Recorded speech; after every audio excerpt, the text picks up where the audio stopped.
राम न मारे काहू को ना हत्यारे राम, अपने ते मर्दा कहे सब कर कर खोटे का। राम किसी को मारता नहीं है। हिरण्यकश्यप ने कहा तो राम का नाम लेना बंद नहीं करेगा? नहीं पिताजी, मैं तो नहीं करूंगा। उठाया चाबुक, लेकर के चाबुक दौड़ पड़ा प्रहलाद की तरफ। अरे प्रहलाद, आज तुझे नहीं छोड़ूंगा, मारना प्रारंभ कर दिया। प्रहलाद रो रहा है, हिरण्यकश्यप मारता चला जा रहा है। लेकिन प्रहलाद जी तो एक ही मस्ती में है। मोहे लागे मोहे लागे मोहे लागे राम प्यारो, पिताजी मोहे मते मारो। मोहे लागे राम प्यारो, पिताजी मोहे मते मारो। प्रहलाद ऋषि का अब लेगा राम का नाम। प्रहलाद जी ने कहा पिताजी चाहे कुछ करो, लेकिन राम का नाम लेना बनो नहीं करूंगा। सेवकों को आदेश दिया, बोले जाओ जाकर के इसे ऊंची पहाड़ी से नीचे गिरा देना। सेवक लेकर के चल पड़े। रास्ते में कयाधु मिल गई। कयाधु ने कहा मैं तुझे पैसा दे दूंगी, लेकिन लाला को गिराना मत। सेवकों ने कहा तू कह रही है तो नहीं गिराऊंगा। लेकर के शिखर पर खड़े हो गए। प्रहलाद से कहा प्रहलाद जी नीचे देखो नीचे। प्रहलाद जी ने कहा मैं क्यों देखूं नीचे? अरे देखो ना कितनी गहराई है, अगर गिरोगे तो मर जाओगे। प्रहलाद जी ने कहा नीचे देखे तेरे जैसे नीच, मैं तो ऊपर देखता हूं अपने भगवान को। नीचे देखने का कोई काम नहीं है। अरे भगवान के भक्त भी अजीब होते हैं। एक बार एक नदी में नाव जा रही थी। नाव पर बहुत से लोग बैठे हुए थे। सहसा झंडाबाज आने लगे, नाव डगमगाने लगी और सारे लोग राम राम राम राम श्याम श्याम जपे। कुछ लोग तो कहे बोले भगवान वैसे तो हम तुम्हें मानते नहीं है, लेकिन अगर हो तो हमें भी बचा लेना, आज के बाद हम भी तुम्हें मानने लगे। सब भगवान को याद करें। और उसी नाव में एक फौजी भैया बैठे थे, नदीशा जी कैसे होंगे ना। हाँ, पत्नी ने इन्हें इशारा किया है राम राम कहो, इन्होंने नहीं सुनी। पत्नी ने फिर कहा बोले सुनो राम राम कहो, इन्होंने फिर नहीं कहा। पत्नी ने फिर तीसरी बार कहा राम राम कहो राम राम। देखो सब लोग राम राम के शायद बच जाओ। इन्होंने उठाई राइफल, लोड करके सीधी पत्नी के माथे में लगा दी। पत्नी ने कहा अजीब आदमी, मैं कह रही हूँ राम राम जपो और ये राइफल मेरे माथे में लगा रहा। पागल हो गए क्या? राम राम को राम राम झंडाबाद आ रहे, भगवान बचा लेंगे। फौजी भैया ने आवाज करे बोले तू ये बता, मैंने तेरे माथे में राइफल लगाई, लोड राइफल है, तुझे डर नहीं लग रहा है? पत्नी ने कहा का डर, हम तो जान रहे हैं मेरा पति वो तो नौटंकी कर रहा है। पति तो अपना ही है ना, मार थोड़ी ना देगा। फौजी ने कहा जिस तरह तुझे पता है कि राइफल का कोला मेरे पति के हाथ में है, पति मारेगा नहीं, उसी प्रकार मुझे भरोसा है कि मेरी डोर भगवान के हाथ में है। भगवान चाहेंगे तो मर जाएंगे, भगवान नहीं चाहेंगे तो नहीं मरेंगे। जिस प्रकार तुझे राइफल नहीं अपना पति दिखाई दे रहा है, उसी प्रकार मुझे झंझावात नहीं मेरा भगवान दिखाई दे रहा है। एक बार भाव से कहिए बोलो राधे राधे।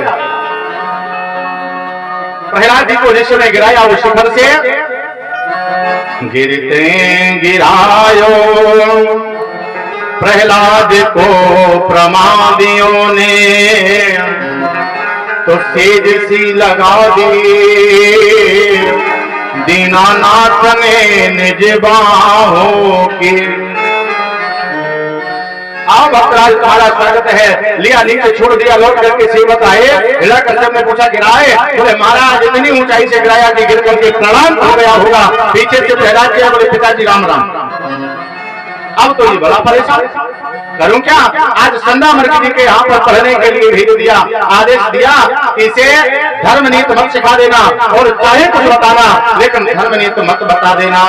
संदामर्क जी के यहाँ पर पहुंच गए प्रहलाद जी। संदामर्क जी ने एडमिशन किया, पढ़ाई चालू हो गई। वहां तो राक्षसी विद्या पढ़ाई जा रही है।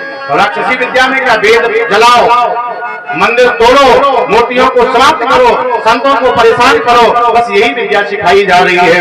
लेकिन प्रहलाद जी के ऊपर इसका कोई फर्क नहीं है। प्रहलाद जी ने एक दिन भी इस विद्या का अध्ययन नहीं किया। प्रहलाद जी के जीवन में तो एक ही मस्ती है, मिलता है सच्चा सुख केवल भगवान तुम्हारे चरणों में, मिलता है सच्चा सुख केवल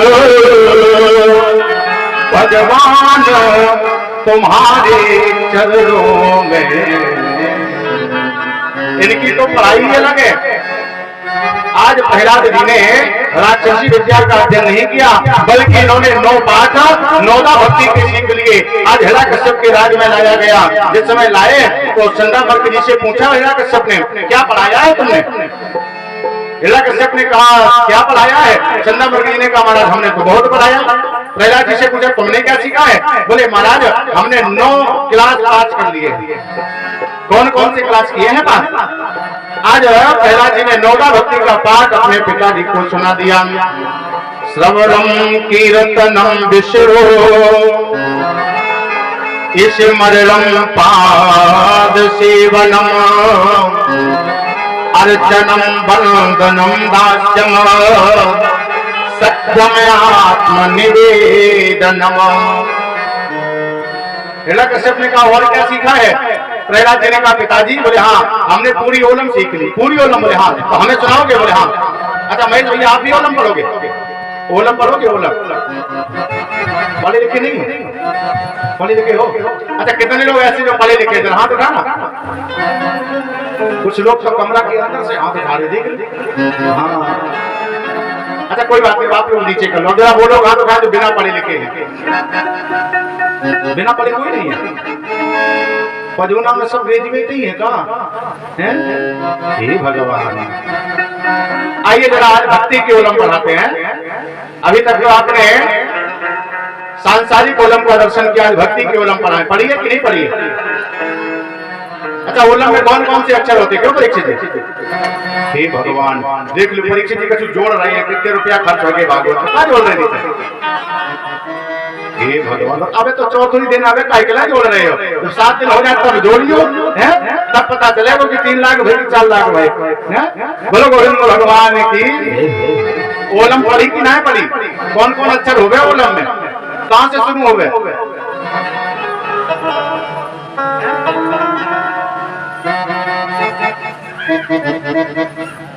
अक्षर तो बताओ। हाँ जी बात छोटा अजय तो हम ही पढ़ा जा रहे हैं। ओलम तो भैया कुछ अलग थोड़ी नहीं है। अनंत भगवंत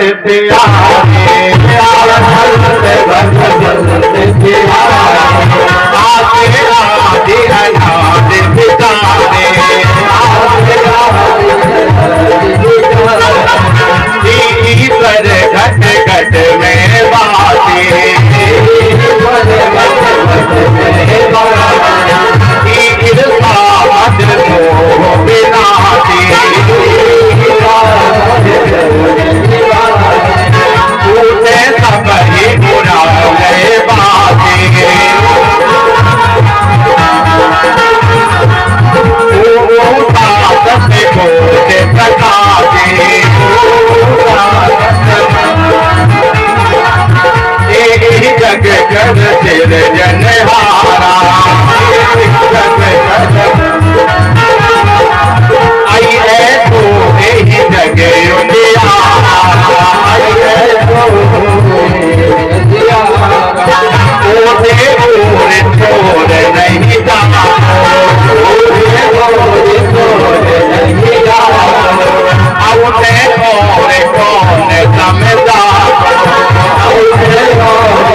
बोलो ना आ माने कचू नहीं तो कचू बोलते तो हो ही नहीं। बिल्कुल हमें लगता है घर से बिल्कुल सिखा के भेजे जाते हो। पंडाल में जाना तो बोल रही नहीं। कासे का छपड़ों पे धरिया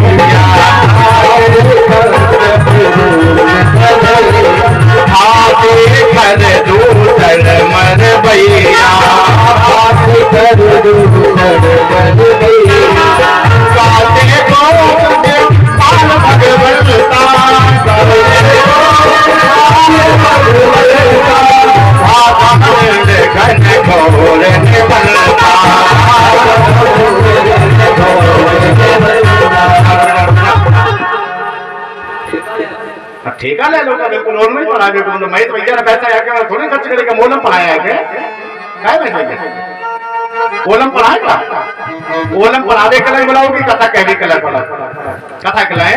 तो आइए मेन बात पे आज प्रहलाद जी ओलम पढ़ा रहे हैं और जैसे बीच में प्रहलाद जी आगे बढ़े दा अक्षर आया और दा अक्षर आते ही प्रहलाद जी ने आवाज लगाई दासे दानव वंश विनाशे दासे धरणे धरन प्रकाशे। जैसी कहा दानव वंश विनाशी आया क्रोध हिरण्यकश्यप को उठाया प्रहलाद को जाकर के काले सर्पों के मध्य में पटक दिया। अरे दानव वंश समाप्त करता है दैत्य चंदन बने चातो यम कंटक दुमान। मेरे दैत्य रूपी चंदन के वन में कहां से ये बबूल का पेड़ उगाया है काले बिस्तरों से कटवाया मेरे प्यारे फिर भी कोई फर्क नहीं पड़ा। मत वाले हाथियों से कुचलवाया फिर भी प्रहलाद पर कोई फर्क नहीं पड़ा। आग में जलवाया इसकी बुआ आ गई होलिका फिर भी प्रहलाद के जीवन में कोई फर्क नहीं पड़ा। आज हिरण्यकश्यप ने सामने कर लिया और सामना खड़ा कर करके हिरण्यकश्यप ने आवाज लगाई प्रहलाद ये बताओ तुम चाहते क्या हो चाहते क्या हो बोले हाँ।